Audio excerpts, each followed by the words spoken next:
This podcast contains discussions of violence and other subject matter that may be triggering or disturbing to some audiences. Listener discretion is strongly advised.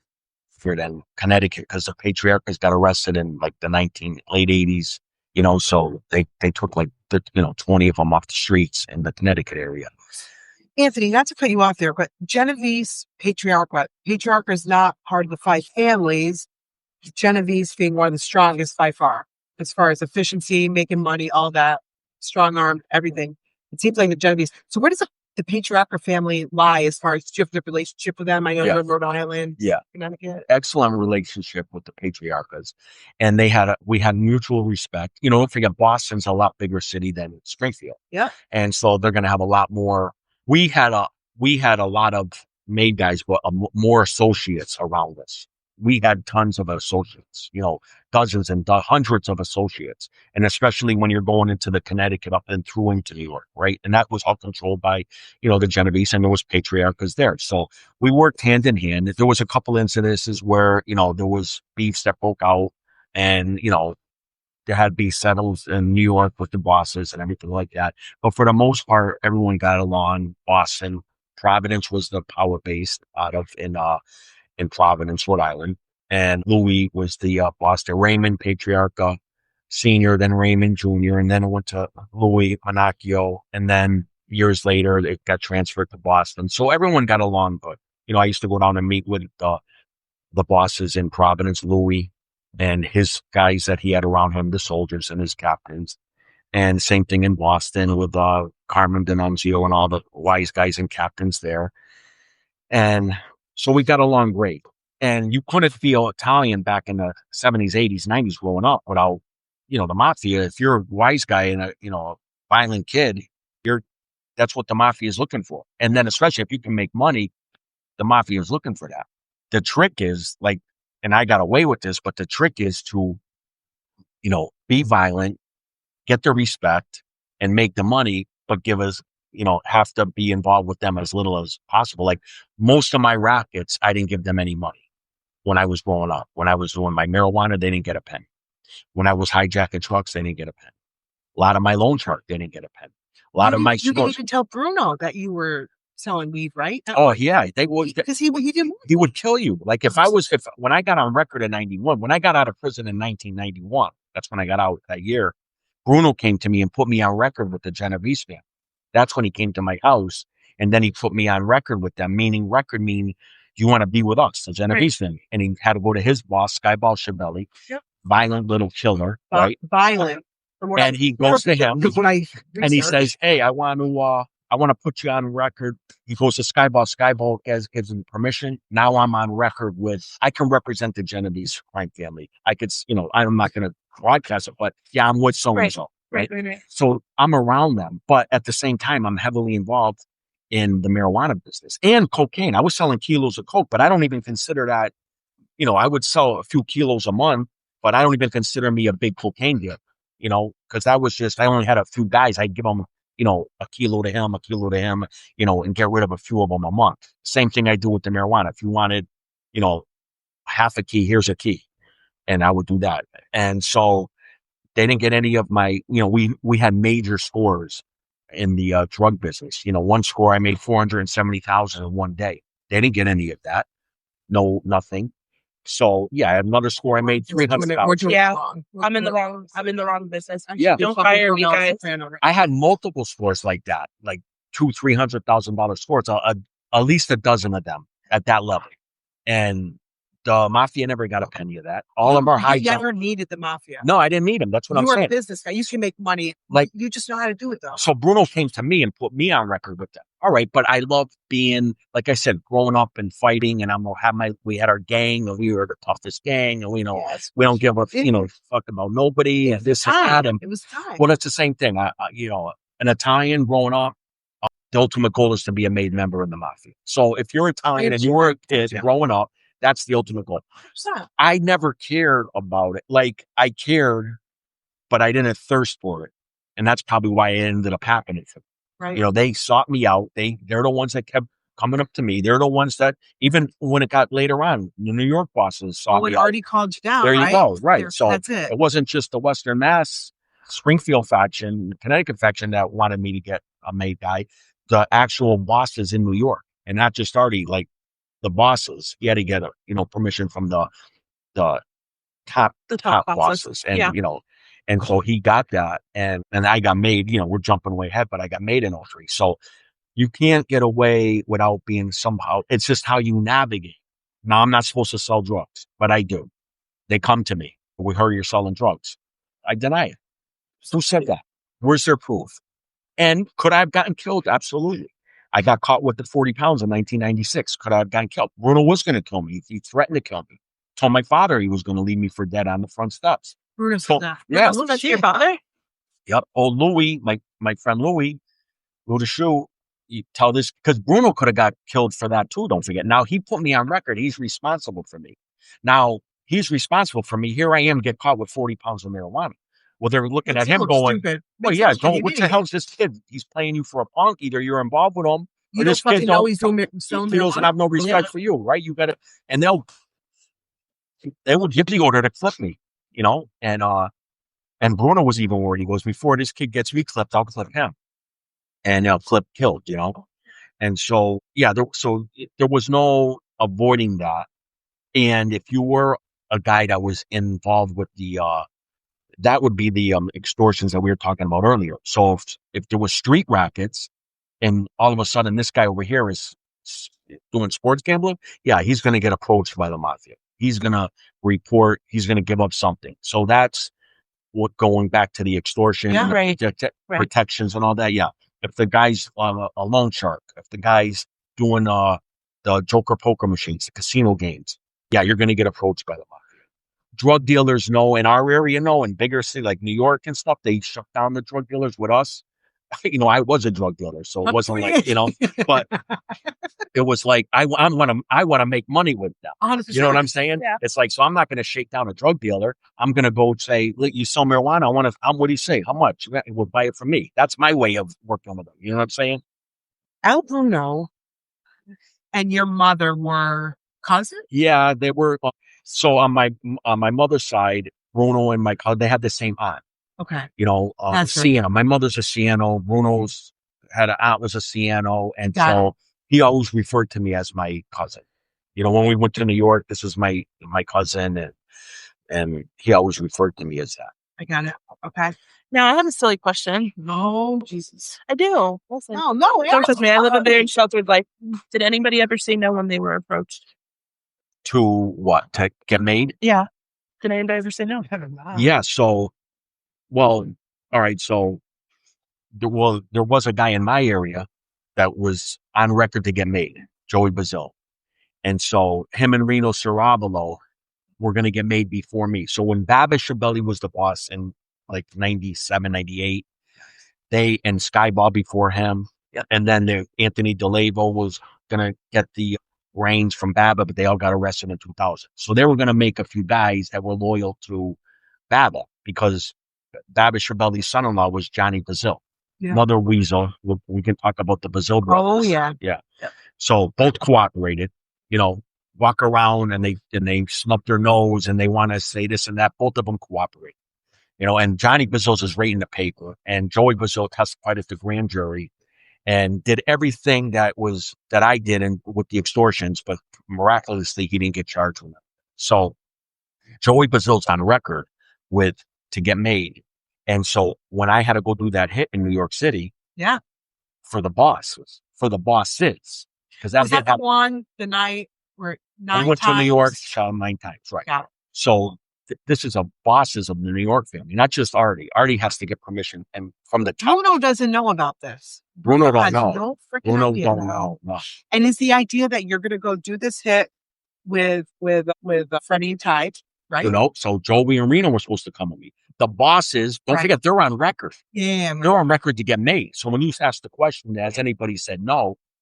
Joey Bazil said no. He goes, take me off the list, and he ran away. He was like a big shot out back when he first came out. I helped him make money. I helped him put some money on the street. He started coming around, and got put on the list. And then when the stuff started getting heavy, because see, New York started coming up more, stuff started getting heavy. And all of a sudden, you know what you're getting. He knew, he's older than me. He knew he was getting involved with that one day we might have to kill someone, right? And sure enough, when that was getting serious and that order came, white as a ghost and take me off the list and run away. Now, he was definitely going to get killed. He was going to get killed. It's just that everyone got arrested.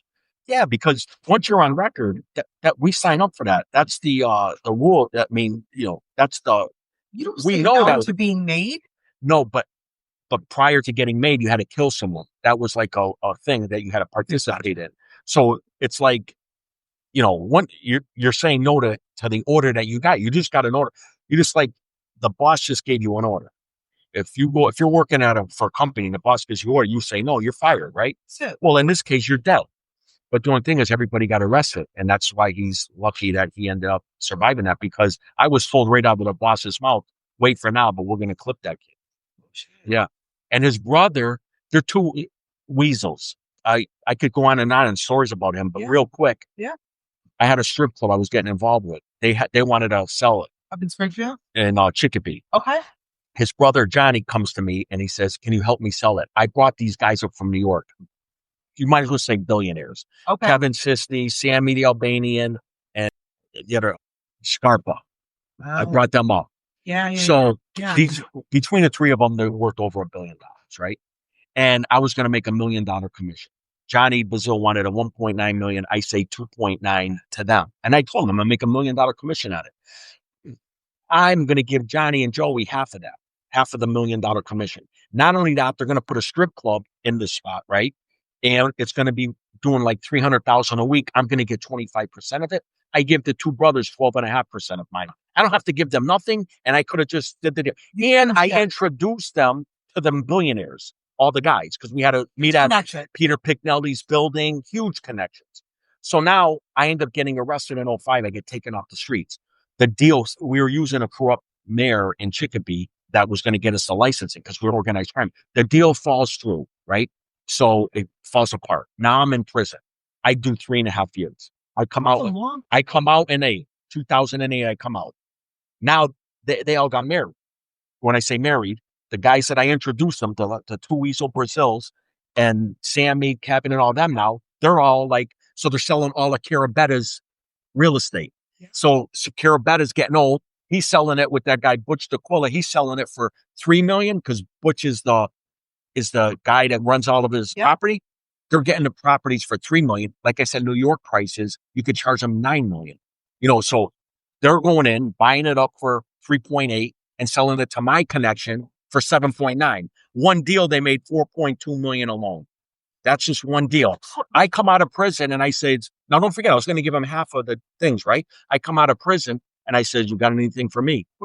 Nothing. They gave me nothing. The two Weasel Brazils, the nothing they gave me. And Johnny Brazil, you look at his the newspaper articles, he's the accountant. They considered him the mob accountant, right? Yeah. He was the one funneling all the tens and tens and tens of millions of dollars that the Chabellis were making and everything through the S&M vending and everything. He was the accountant funneling all the money.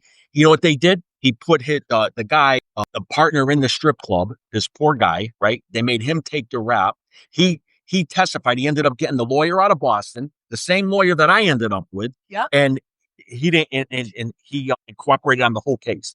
He was supposed to go to jail. I came home in 2008. Oh, Johnny's going to jail. His brother tells me. Oh, yeah, he's going to get 3 years. Mob accountant, blah, blah, blah. Then what happened? Oh, he's going in 2009. Oh, then what happened? He's going in 2010. Next thing you know, he ends up with the lawyer from Boston, does his talking, and doesn't come up with nothing. Doesn't go to prison at all. And these are the same guys that walk around Springfield with their noses like, oh, this guy did that. They're pointing their fingers. Yeah, you did the same thing. Yeah. And so that's, like a real quick, and I could tell you more stories about them, how weasel they are. Oh, shit. Wow. All right, let's talk about the big night. Let's talk about when we've jumped a little bit. Maybe I'm going too far, but is it okay if we talk about Artie the night to go down to do the kill? To do that big kill? Yep. That was during the day. I got called down there. And this is when... Could we talk about Freddie and Ty for a second? Sure. I just want to correlate them in. Yeah. So real quick, when Joey and Reno ran away, that's when I had to go to Freddie and Ty, and going to them to ask them to shoot somebody with me. It's like, you guys want to go have a drink. Yeah. You know, we were just all the same type of guys, me, Freddie, and Ty. You know, me and Ty were in prison at a young age. He was with me when I went to that state prison. So we're both, he's only like 18, I'm 21. And we're in a serious men's prison, you know? Yeah. And so, you know, so that's how me and Ty bonded and everything. And Freddie was a prison guard. Nobody realizes Freddie was a prison guard. I read in the book. Right. I did not get to that part. But you, from what I gather, you say that Ty he almost scared you, right? Because in a way he was so. Oh yeah, you never right. knew he's paranoid. Right. So he could like be a loose cannon. Right. And he was different, right? He was almost a family man too. To this day, you say that he still talks to his family from prison. Oh, they both do. They both got families. Yeah, but Ty was like dangerous because anybody like in prison. There was another kid I was in there when he was like 5'3", killed 7 guys in prison. Yeah. And you know, when somebody suffers from that mental paranoid schizophrenic, you know, you got to be careful with them because they think, you know, especially me, he knows I'm a dangerous guy. He knows I'm a killer. Right. So they think that you're plotting against them. They're like, you know, like if you remember like that guy, Nicky Scarfo, he's a psychopathic killer out of Philly. 100%. He saw one of his underbosses walk behind, or one of his captains walk behind his underboss right away. You know, he's paranoid, he's thinking they're making a move on him. Yeah. And so like, that's what those guys, that's why they're so dangerous. So but in reality, you know, Ty was not scared of me, but he was paranoid of me as well, because he knew I have the potential to kill and the brains to carry things out. And in that life, that's what, you know, everyone, you know, would be foolish not to be a little paranoid because we all kill each other. You know, it's like, that's what ends up happening. You yourself said it, I think, in the book numerous times. It's what you signed up for. You kind of knew if I'm going to take somebody's life, then I got to be worried about mine. Right. And there's no friends. Like when you say you got friends in that life, there is no friends because your friends are the ones that come kill you. Your friends are the ones that are going to steal your money when you're in prison. Your friends are going to be the ones that's another thing that Joey Bazil did. He avoided me when I was home. Yeah. Then when I get a death penalty case in 2010, who shows up first at my house? Because I had a hot wife. He was looking at, you know, grab my wife. Yeah. He was like the dude. So I say to her, I go, so did he give you, Joey came by. So Joey came by. Oh, really? I haven't seen him since I've been home. I got home in 2008. I told you what he did with him and his scumbag brother with the money. After I put him with them connections, right? So I said, he didn't give me a penny out of it. And I made him millions. He didn't give me a penny. No. I go, and then he comes by. I go, so what did he want? Did he leave you any money? No. I go, what do you say? Oh, if you need anything. Oh, you should have said, my husband's facing a death penalty case. I need 100,000 for, you know, help. But he didn't leave nothing. And that's what I'm saying. Weasel. What are you doing showing up at my house? Right. You didn't come around my house when I was home. Where were you when Fucking weasel. Oh, shit. You ain't made for this life. Okay, you're not made for this life. Listen. He was talking about assault and battery, and I'm learning a thing or two with the water thing. So I was trying to get prepared for today. Oh boy. Yeah. Oh yeah. So Artie from New York calls you. You go to do this hit. Right. So he calls me to come down, and he tells me he wants to kill this guy. Brings me to the spot where the guy lives. That's his car. Yeah. That's his apartment. He walks out. He comes out every day at 6. Yeah. This guy was affiliated with the Lucchese family. So there was some sort of beef amongst the Lucchese's and the Genovese. Plus, he disrespected Artie about some tickets to some event, and he gave it to Lucchese guys. I don't know, but the more in-depth part is that there was something to do with the two families over this guy. And so Artie wanted him dead, and Artie had to get permission. He's not just going to order that. Yeah, you know, and there's some serious guys that are still alive in that Genovese family. I mean, notorious. Still acting? Yeah. Well, what they do is they step back. You know, you got Barney Colonos. You got Mario Giganti died. I think Larry is died, or I don't know if he's still alive, but the guy, the real powerful Ernie Muscarella. You got Danny Leo. I don't know if he's still alive. You know, so you got some major people that he had to go and get approval for us to go down and kill him. And that's what he did. He wanted me to use Joey and Reno. I told you already, Joey ran away. I felt bad for Reno because there was a lot of confusion at the time. Reno was with Felix. And it was like, you know, this guy's telling me something. You're telling me something. Bruno's telling me something. The worst is the guy, John Bologna. And we'll talk about I can't wait to talk about He's the one that, Reno was hesitant. I Right. feel like He said, if you want me in, I'll be there. And that's what I told Artie back in New York. I said, Reno is still, Joey ran away scared, but Reno said he'd still be around do it. if you need him. And I don't blame him for being, what do you call it? Like not knowing what's going on. But listen, it's a lot. You got to go to New York. Listen, we're talking about like we're having a drink or something.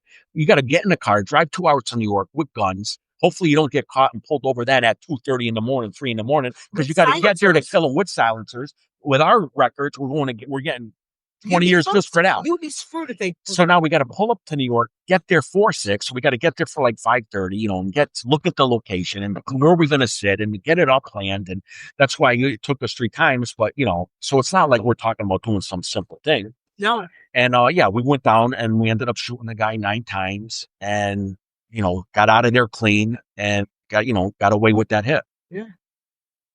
How do you disassociate when you kill somebody? It's like, I understand you have a job to do, but how do you disassociate from? It's not like you're killing, like the way I look at it. When a guy, I think somebody in the service, when you go to war and you're fighting with it in the service, you got orders to kill the enemy. Right. Yeah. But I think that's more going to hurt somebody more because you're killing another guy that's fighting for the same reason you're fighting for. He's fighting for his country. You guys didn't do anything to each other. You didn't, nothing personal. He's fighting for your country. You're fighting for his country. You're both probably great individuals, but yet you took his life, And so that to me is more harder to live with. If you ran over someone by accident, it was your fault, things like that, that would be hard to live with. You say you didn't know him. You didn't know this guy. So kind of no, and even if I did know him in our life, we justified as, listen, I kill a guy, he killed 5 guys, right? He got to get killed. All right, it was his time. Tomorrow, I killed a few guys. It might be my time. I can get killed, right? Right. Now, it's life goes on. And that's what we signed. That's what we, go by. So it would be hard. Like I said, there is no friends. If you think if some guy tells you he had a friend in that life, then he doesn't know he's a sucker because he was the one that was probably going to be the one that get clipped. If he thought because that's the ones that set you up. The ones that think, oh, I got my friend. Who do you think is going to be calling you to the meeting? Who do you think is going to be shooting in the back of the head? Right. Who are you going to be saying, hey, who are you going to trust? Your friend. So if your friend tells you, hey, let's go to dinner tonight, I got a score we can make, and this is your friend, right? So your friend is going to be the one that set you up. So if you think you got a friend in that life, you're pretty much going to be the one getting clipped. Next time you want to go, I'm second guessing this. And don't sit in the front. I'm going to clip you, okay? Don't sit in the front seat. Yeah, thank you. Okay, so you go down there and shoot the guy from the passenger side 9 times. Driver's side. He doesn't die, but it's just the idea that Artie acknowledges the fact that you were going to do it. Mm-hmm. All right. Silencer suck, whatever. Yeah, it was a major hit on a major city in New York City. Yeah. And, it took a lot of balls to go down there and do that. So whether the guy was shot 9 times from here off. I mean, it's America. He still got the bullets in him. And you said, thank God he's not dead. Yeah, I know. Thank God. Jesus. Yeah. All right. So you go back to Springfield. You did this hit. Mm-hmm. Bruno doesn't know about it. Oh, nobody.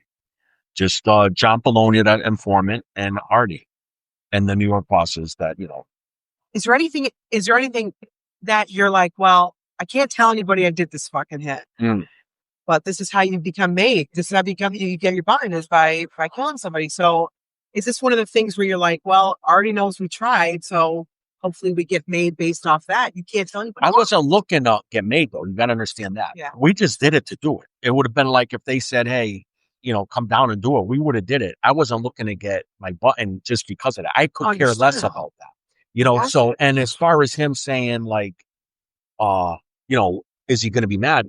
Mad at what? At first we were told the guy was just going to get a beating. That's what the informant John Bologna said. And then it turned into, murder the guy. And, you've got the biggest crime family that there is. And you mean to tell me you ain't got guys in New York that you're going to make us come from Springfield?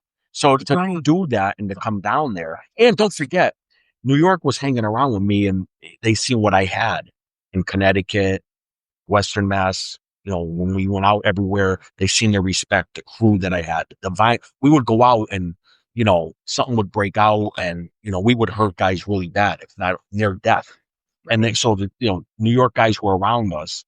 And this guy, John, would bring up other New York guys. And we had the club, you know, Club Blue in Hartford. And a lot of times we would. That you wraps know, up this episode of our mini series with Anthony Arillotta. The next episode will be publishing tomorrow, so make sure so you're they would go following back the and go, these kids podcast are crazy. so you don't miss You know, it. Thanks these for kids are listening. nuts. We'll see you on the next one.